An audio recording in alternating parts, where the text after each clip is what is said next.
Hey everyone, this is Simon with Botpress. In this video I'm going to show you how to use Botpress Actions, so let's get started. So you might be wondering, what are Botpress Actions and what are they useful for?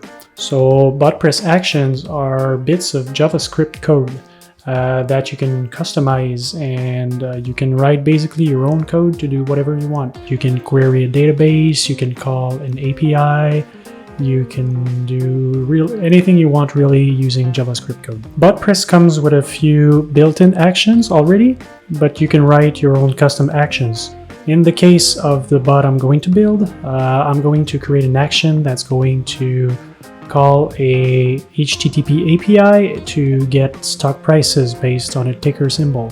Alright, so let's open up our Botpress instance and create a new bot.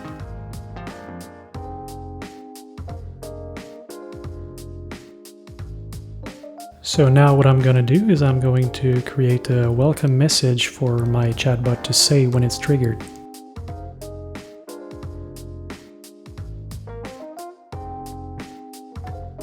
Next, I'm going to make my chatbot ask for the ticker symbol. The ticker symbol is going to be sent to my custom action.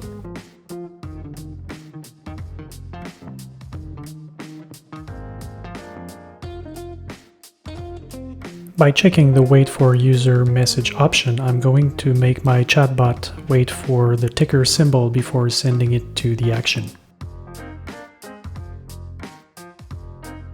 Next, I'm opening up the code editor to create my new custom action. Now you can see the boilerplate code that's generated for a new action. I'm now giving a meaningful description and title to my custom action. Also, Botpress Actions can accept parameters. My custom action is going to need a parameter for the ticker symbol. Next, I need to retrieve the current stock price for the given ticker symbol. Fortunately, Botpress Actions come bundled with the Axios library.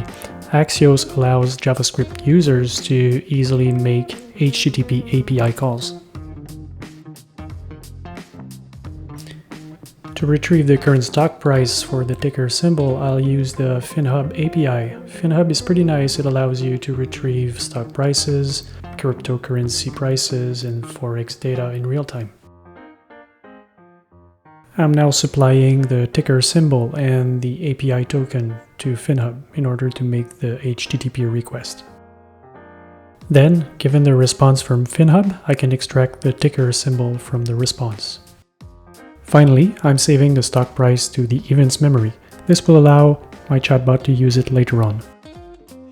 Now, I'm back in the flow editor.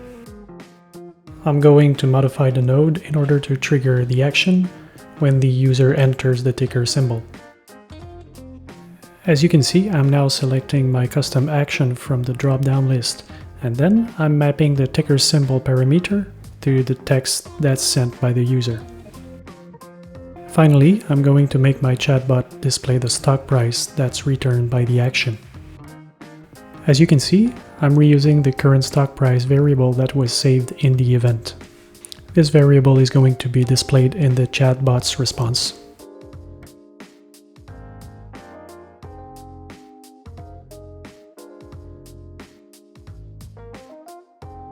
And now it's time to test the chatbot. So let's open up the emulator and send a message to our chatbot to see how it answers.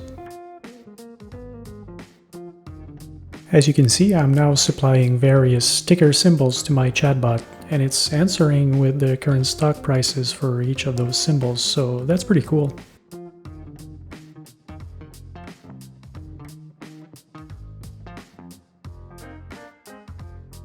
So in this video, we'll learn what Botpress Actions are and how you can use them and how you can customize them to your liking in order to make your chatbot more useful.